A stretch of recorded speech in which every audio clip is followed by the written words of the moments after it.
அத்தனை வரிகள், அத்தனை பாராட்டு வரிகள் எழுதி இந்த படத்தை கொண்டாடினவங்க எல்லாருக்கும் முதல்ல நன்றி.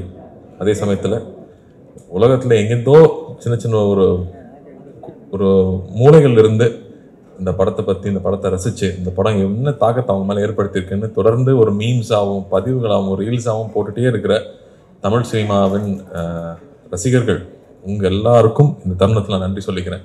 தனியாக நன்றி சொல்ல முடியல. நான் அவ்வளோ பேர் இந்த படத்தை பாராட்டியிருக்கீங்க, புரிஞ்சுக்கிட்டு இருந்திருக்கீங்கிறதுக்கு ரொம்ப நன்றி. இந்த படம் ஒத்துக்கிறதுக்கு மிகப்பெரிய ரீசன் என்னென்னா, இதுக்கு முன்னாடி தமிழ் சினிமாவில் அருமையான படங்களை நமக்கு கொடுத்த முக்கியமான இயக்குநர்களும் நடிகர்களுக்கும் நான் நன்றி சொல்லி ஆகணும். Balachander sir, K Viswanath sir, Balu Mahendra sir, Mahendran sir, Kamal sir, அவங்களாம் நம்ம சின்ன வயசில் அவங்க வெறும் உறவுகளை வச்சு கதைகள் பண்ணி அதை ரசிக்க வச்சு அதுக்கு தூங்க விடாமல் பண்ணியிருக்காங்க. அந்த மாதிரி படங்கள் நமக்கு கிடைக்காதான்னு இயங்குறப்போ அப்படி ஒருத்தர் கதை எழுதியிருக்காரு. அந்த கதையை எப்படி மிஸ் பண்ணுறது? எனக்கு மெட்ராஸ் வெற்றி விழாவில் பத்திரிகையில் எல்லாரும் நான் சந்திச்சப்போ ஞாபகம் இருக்குது.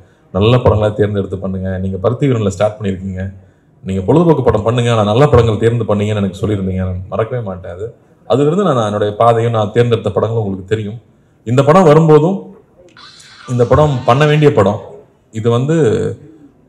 இந்த படம் எவ்வளோ ஒரு உரையாடல்களை உருவாக்கியிருக்கு, எத்தனை பேர் ரிஃப்ளெக்ட் பண்ண வச்சிருக்கு. ஒரு கலைப்படைப்புக்கும் நல்ல கலைப்படைப்புக்கும் முதல் விஷயமே இந்த உரையாடலை ஏற்படுத்துறது, ஒரு விவாதத்தை ஏற்படுத்துறது தான். அப்படி அவ்வளோ விஷயங்களை இந்த படம் பேச வச்சிருக்குங்கிறதுக்கு இந்த படத்துடைய வெற்றிக்கூட மிகப்பெரிய முக்கியமான ரீசன். அப்படி சினிமாங்கிறது பொழுதுபோக்கு மட்டும் இல்லை, எல்லா கலை அம்சத்தையும் சேர்ந்த ஒரு கலைப்படைப்புன்னு காமிச்சிக்கிறதுக்கு எப்பாதான் நல்ல படங்கள் அமையும். அப்படி ஒரு படமாக தான் நான் பார்க்குறேன். அதே சமயத்தில் இன்னைக்கு ஒரு 30லேருந்து அபோவ் இருக்கிறவங்க, வாழ்க்கையில் கொஞ்சமாவது கஷ்டத்தை பார்த்தவங்க, அவங்க எல்லாருக்கும் இந்த படம் நிச்சயம் புரியும்னு நம்பினேன். அண்டு இன்னைக்கு இருக்கிற ஒரு மன ஓட்டம் இருக்கு இல்லையா, ஒரு செகண்ட் வேர்ல்டு வார்க்கு அப்புறமா ஒரு சமுதாயம் வளர்ந்துருக்கும், அவங்களோட எண்ண ஓட்டங்கள் வேறையா இருந்திருக்கும். அதுக்கப்புறமா இருந்தவங்களோட எண்ண ஓட்டங்கள் இருக்குல்ல, நம்ம ஒரு தொழிலுக்காக சிட்டிக்கு வந்துட்டோம், அதுக்கப்புறம் பார்த்தா சொந்தங்களை விட்டு போயிடுறோம், நம்மளுடைய கலாச்சாரத்தை விட்டு போயிடுறோம், நம்மளுடைய சரித்திரத்தை மறந்துடுறோம் அப்படின்னு நிறைய விஷயங்கள் நம்ம மனசுல ரொம்ப ஆழமா ஓடிக்கிட்டு இருக்கும். அது எல்லாத்தையும் எடுத்து கண்ணு முன்னாடி நிக்க வச்ச மாதிரி இந்த கதை இருந்துச்சு. அப்ப இந்த கதையை பண்ணிடணும் அப்படின்னு தோணுச்சு. அதே ரியாக்ஷன் எல்லாருக்கிட்டையும் இருக்குங்கிறது எனக்கு ரொம்ப சந்தோஷமா இருக்கு. அது சொன்னது, அன்பை விதைச்சிட்டோம்னா போதும்னு, அன்பு எல்லாருக்குள்ளயும் இருக்கு, அதை வெளில கொண்டு வந்தா போதும். இது ஒரு ஃபேஷனபிளான விஷயம் கிடையாது. இன்னைக்கு கான்ட்ரவர்சி தான் எல்லாரும் அதிகமா பார்ப்பாங்கன்னு கான்ட்ரவர்சி பண்ணி போயிட்டு இருந்தாலும், முன்ன பின்ன தெரியாத ஒருத்தருக்கு ஒரு செஞ்ச உதவி, ஒரு சின்ன வீடியோவா அதனோட வியூஸ் தான் இங்க ரொம்ப அதிகமா இருக்கு. ஸோ அதை எடுத்துட்டு ஒரு கதையா எழுதியிருக்காரு. அதை எப்படியாவது பண்ணிடணும்னு ஆசைப்பட்டோம். அப்போ 2D கிட்ட கொண்டு போய் கொடுத்தோம்னா தான் இந்த முழுமையா எந்த ஒரு டிஸ்டர்பன்ஸ் இல்லாமல் அழகா சேரும்னு நம்பணும். அதுக்கேற்ற மாதிரி ராஜாக்கும் கார்த்தியனன் டீம் மேனேஜர்ஸ், செந்தில் சார், இவங்க எல்லாருக்கும் பெரிய நன்றி சொல்லணும். ஏன்னா அப்படி கவனிச்சுட்டாங்க. எல்லாமே நைட் ஷூட்டு கூடயே இருந்து எந்த ஒரு இடையூறும் இல்லாமல் அந்த ஷூட்டிங் கண்டினியூஸாக முடிஞ்சதுக்கு அந்த ப்ரொடக்ஷனுக்கு ஒரு பெரிய நன்றி சொல்லணும். அதுக்கப்புறம் ஒவ்வொரு டெக்னீஷியன்ஸும் 96ங்கிற ஒரு படத்தில் ஏற்கனவே எல்லாருமே ப்ரூவ் பண்ணிட்டாங்க, எல்லாரும் அவங்களோட ரசிகர்களாக இருக்கிறோம். ஆனால் திரும்ப அதே டீம் இன்னொரு படம் எடுக்கிறாங்கன்றப்போ அவங்க எல்லாரும் ஒரு குடும்பமாக உட்காந்து அதை ஓனர்ஷிப் எடுத்துக்கிட்டு ஒவ்வொரு டிபார்ட்மெண்ட்டும், நான் ஒவ்வொரு டிபார்ட்மெண்ட்டாக சொல்லணும்னா, எடிட்டிங் எடுத்துட்டோம்னா எங்கே எடிட் பண்ணியிருக்காங்கன்னே தெரியாத அளவுக்கு அவ்வளோ ஸ்மூத்தாக கொண்டு போகிறது அவ்வளோ ஈஸியாக இல்லை. அந்த உரையாடலுக்கும் கற்பனைகளாக இருக்கிற அந்த பழைய கால காட்சிகளுக்கும் ஜம்பே இல்லாமல் அவ்வளோ ஸ்மூத்தாக கொண்டு போனது. கோவிந்த் வசந்தாவோட இசை, மாடை பார்க்கும்போது அது என்னமோ ஒரு தெய்வம் மாதிரி தெரியுது நம்ம கண்ணுக்கு. ஒரு சைக்கிள் பார்க்குறப்போ அது விலை மதிப்பில்லாத ஒரு பழைய சைக்கிளுக்கு அவ்வளோ ஒரு வேல்யூ இருக்குங்கிறது. என் கசன் சொல்கிறான், அந்த படம் பார்த்துட்டு ஒரே ஒரு நாள் அண்ணா கூப்பிட்டு நீ நான் பார்த்துக்கலான்னு சொன்னார். நான் ரியலைஸ் பண்ணதே இல்லை அந்த மோமெண்ட்டை. எப்போ என் வாழ்க்கை மாறிச்சு நான் ரியலைஸ் பண்ணவே இல்லை. ஆனால் அந்த ஒரு ஃபோன் கால் என் வாழ்க்கையை மாற்றிச்சு. அப்படி நம்ம யாருக்குமே நம்மளை அறியாமல் பண்ண உதவி அவங்க லைஃபே மாற்ற முடியும்னு சொன்னால் அப்போ தெரிஞ்சு எவ்வளோ உதவி பண்ணலாம் அப்படின்னு அவனுக்கு அவ்வளோ மைண்டில் ஓடிட்டே இருந்துச்சுன்னு சொல்கிறான். அப்படி எல்லாருடைய மனசாட்சியா எல்லாரையுமே இந்த படம் கேள்வி கேட்க வச்சுட்டு இருக்குன்னா அதுக்கு அந்த இசை கொடுக்குற வேல்யூ இருக்கு இல்லையா, அது அவ்வளோ முக்கியமாக நான் பார்த்தேன். கேமரா ஒர்க்கா மகி எப்போ வேலை செஞ்சாப்புலன்னே தெரியல, தள்ளி தான் இருப்பாப்புல, கிட்டே வரமாட்டாங்க. ஒரு கிட்ட கேமரா வச்சு இது சினிமான்னு காமிக்கிற மாதிரி ஒரு காட்சி கூட இல்லை, எல்லா இடத்துலையும் தள்ளி இருப்பாங்க. ஏன் பிரதர் இந்த படத்தில் இந்த ட்ராலி ஷாட்டு, இந்த ஜிம்மி ஜிப்பு இதெல்லாம் யூஸ் பண்ணவே மாட்டீங்களா அப்படின்னு கேட்டேன். எந்த இடத்துலையும் சினிமான்னு தெரிஞ்சிடக்கூடாதுங்கிறதுக்காக கேமரா தள்ளியே இருக்கும், எங்ககிட்டயே வந்ததே இல்லை. ஒரு நாள் கூட நானும் சாரும் நடிக்கிறப்போ நாங்கள் நடிச்சிட்டு இருக்கோங்கிற உணர்வே இல்லை. நாங்கள் 2 பேர் பேசிகிட்டு இருக்கோம், ரொம்ப நெருக்கமானவங்ககிட்ட இருக்கிற போது தான் நம்மளோட எல்லா விஷயங்களும் பகிர்ந்துக்குவோம். அப்படி எல்லா விஷயம் பகிர்ந்துக்கிறதுக்கான ஒரு ஆப்பர்ச்சுனிட்டி அந்த கதையில் இருந்திருந்தாலும் அதுக்கான சூழலை அவ்வளோ ஏற்படுத்தி கொடுத்துருந்தாங்க. லைவ் சவுண்டாக இருக்கிறனால எல்லாரும் பின் ட்ராப் சைலன்ஸில் இருப்பாங்க. அதுக்கு வந்து அசிஸ்டன்ட் டைரக்டர்ஸ்க்கும் அசிஸ்டன்ட் கேமராமேனுக்கும் நன்றி சொல்லணும். அந்த செட்டை அப்படியே வந்து அந்த அமைதியை மெயின்டைன் பண்ணதுக்கு. இல்லாட்டி இந்த படம் பண்ணுறது அவ்வளோ ஈஸி இல்லை. இல்லாட்டி அந்த மாதிரி ஒரு ஜோன் அவுட்டாக உள்ளே போய் நம்மளுடைய சரித்திரமும் நம்ம சமூகத்தில் நகர்ந்த நிகழ்ச்சிகளும், ஏன்னா நமக்கு வராத வரைக்கும் அது பிரச்சனை இல்லைன்னு தான் நம்ம வாழ்ந்துட்டு இருக்கோம். ஆனால் வந்து உன்னை சுற்றி இருக்கிற விஷயம் என்னைக்காவது உன்னை பாதிக்கும் அப்படிங்கிறது வந்து நமக்கு பின்னாடி தான் இருக்கும். ஆனால் ஒருத்தன் அதை எடுத்து நம்ம கண்ணு முன்னாடி பேசுகிறான் இல்லையா, அப்போ தான் அதனோட சீரியஸ்னஸ் நமக்கு புரியுது. அந்த மாதிரி விஷயங்களை பகிர்ந்துக்கிறது வந்து எனக்கே ஒரு படிப்படியாக இருந்துச்சுன்னு சொல்லலாம். அண்ணன் அடிக்கடி சொல்லுவாங்க, லார்ஜ் ஹார்ட்டடாரு உன்னால எவ்வளோ பெருந்தன்மையாக இருக்க முடியுமோ அப்படின்னு அடிக்கடி சொல்லிட்டே இருப்பாங்க.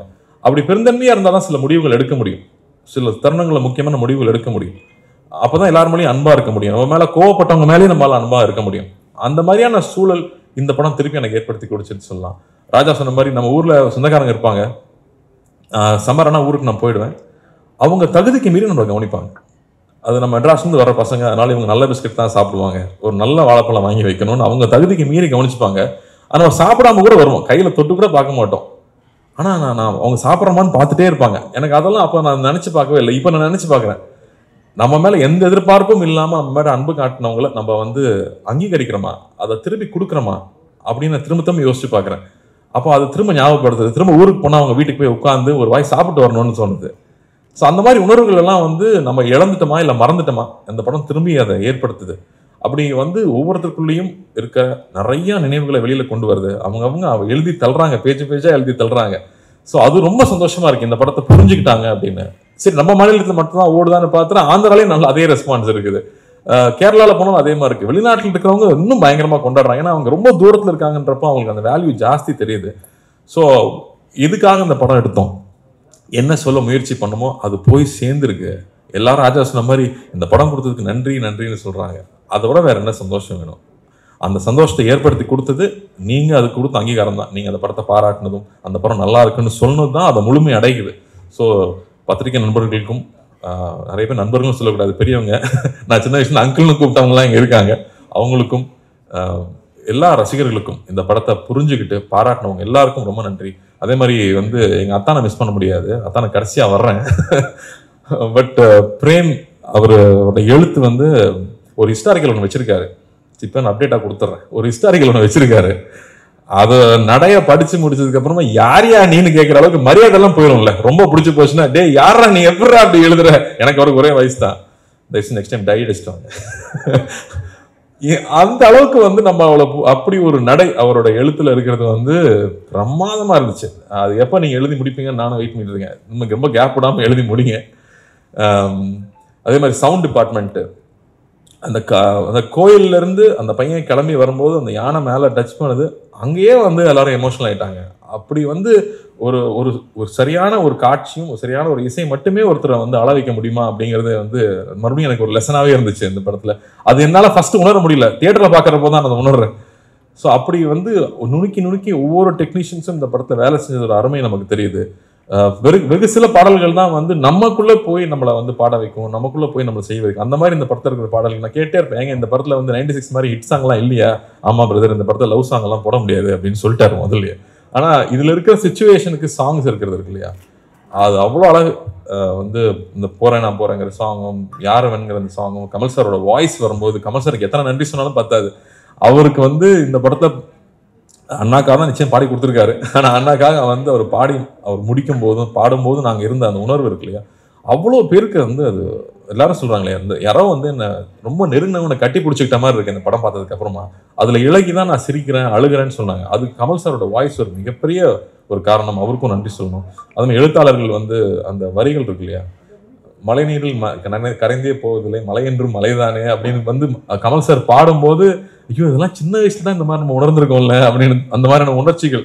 அதாவது நம்ம வந்து நிறைய நாள் சினிமாலேயே இருந்திருக்கோம், அது சினிமாவை வந்து ஜட்ஜ் பண்ணிக்கிட்டே இருக்கோம், அதில் கரெக்ஷன் சொல்லிக்கிட்டே இருக்கோம். அப்படி இல்லாமல் அப்படியே நம்ம படத்தை நம்ம ரசிக்க முடியுது. நான் ரொம்ப செல்ஃப் கிரிட்டிக்கல் நான், பட் அதை தாண்டி நம்மளால ரசிக்க முடியுது அப்படிங்கிறது ரொம்ப இதமாக இருந்துச்சு இந்த படம் ஒர்க் பண்ணும்போதும் படம் பார்க்கும்போதும்.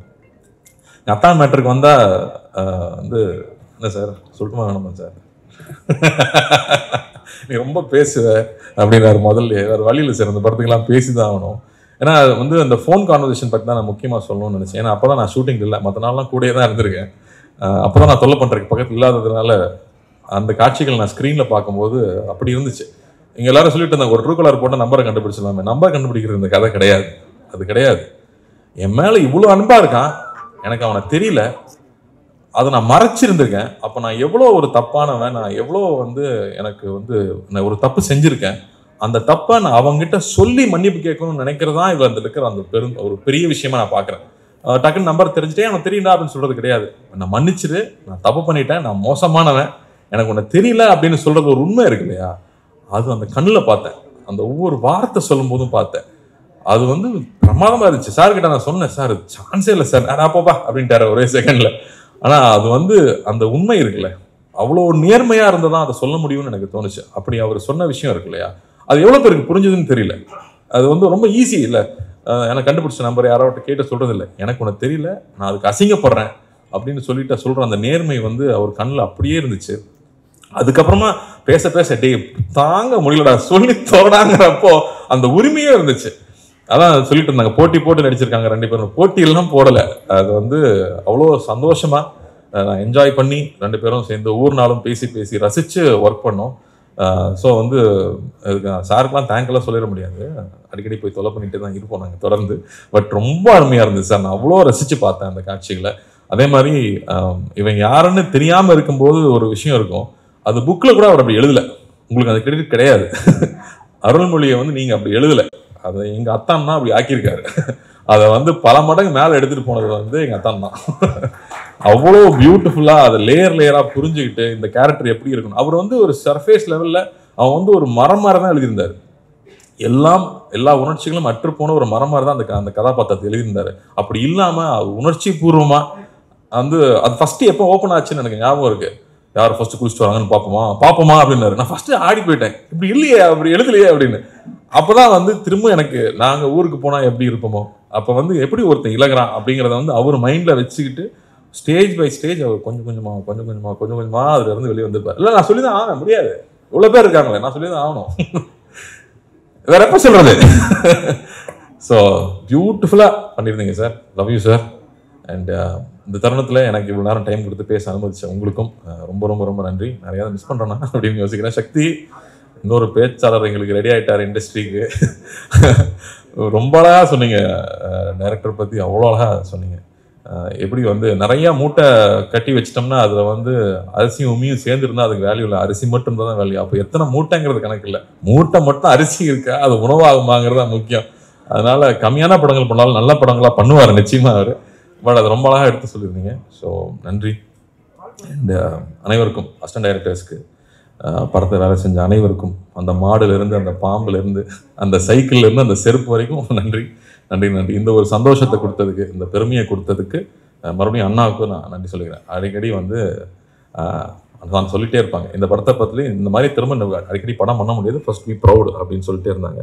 அன்னி முந்தனே தான் படம் பார்த்தாங்க, ஒரு ப்ரொடியூசராக பொறுப்பாக ரிலீஸ்க்கு முன்னாடி படம் பார்க்க வேண்டாம், படம் பார்த்ததுக்கு அப்புறமா அன்னி கூப்பிட்டு ஸோ ப்ரௌட் கார்த்தி, இந்த மாதிரி படம் அடிக்கடி பண்ணு. இங்கே வியாபாரம் ஒரு பக்கம் இருக்குது, ஆனால் இங்கே இன்னொன்று மக்களுக்கும் நமக்கும் நெருக்கமாக இருக்கிற படங்கள் வந்துட்டே இருக்கணும்னு சொன்னாங்க. ஸோ அதெல்லாம் பெரிய கான்ஃபிடன்ஸ் கொடுக்குது.